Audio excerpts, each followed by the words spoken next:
25টি বিভিন্ন রাজনৈতিক অরাজনৈতিক সামাজিক সংগঠনের ডাকে 7 দিনের ধর্ণামঞ্চের আয়োজন করা হয়েছিল।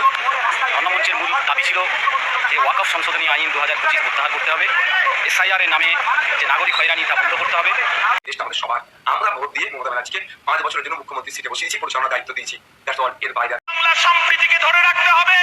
আমার মুসলমান ভাইরা টুপি পরে মসজিদে নিরাপদে নামাজ পড়বে। আমি যখন ভিডিও রেকর্ড করছি কিছুক্ষণ আগে খবর পেলাম শেখ মোস্তফা বাবা শেখ রবিউল আলী, বাড়ি শীতলপুর, থানা নন্দকুমার, পূর্ব মেদিনীপুরের ঘটনা।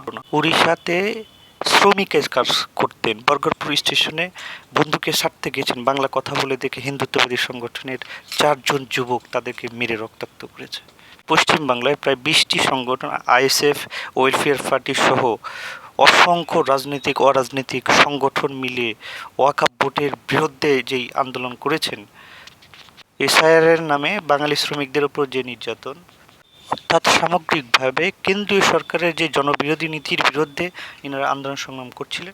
ধর্মতলায় যে 7 দিনের ধর্ণা মঞ্চ আয়োজন করা হয়েছে, সেখান থেকেই নওশাদ সিদ্দিকী সহ অসংখ্য জনপ্রিয় নেতাদের গ্রেপ্তার করা হয়েছিল। ওয়াকফ বোর্ডের আইন কেন আমরা পাস করতে দিতে চাইছি না? ওয়াকফ বোর্ড কি? ওয়াকফ বোর্ড মুসলিমদের দান করা জমি কিংবা সম্পত্তির তত্ত্বাবধানের প্রতিষ্ঠান।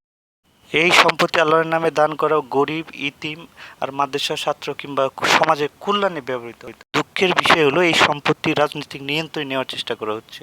মূলত এই সম্পত্তি গরিব মানুষের কাজে লাগানোর কথা ছিল। দুঃখের বিষয় হলো এই সম্পত্তি অনেক সময় বেচে দেওয়া হচ্ছে কিংবা অন্যভাবে ব্যবহৃত হচ্ছে। মুসলিমরা বলছেন ওয়াকফ বোর্ড আইন পাশ করতে দেবে না। কেন্দ্রীয় সরকার এই আইনটা যে করেছেন, এই আইনটার মাধ্যমেই শঙ্কা রয়েছে সারা দেশে মুসলিমদের সম্পত্তি উপর রাজনৈতিক ছত্রছায়ায় অনেকেই কবজা করবার চেষ্টা করবেন। স্পেশাল ইন্টেনসিভ রিভিউয়ের মাধ্যমে সারা দেশে তো নাগরিক হয়রানি হচ্ছেই। এই সমস্ত নাগরিক হয়রানিমূলক আইনের বিরুদ্ধেই তারা আওয়াজ তুলেছেন, আর যে কারণে তাদেরকে জেলে যেতে হয়েছে এবং পরিশেষে মুক্ত হয়েছে। সবাইকে ধন্যবাদ।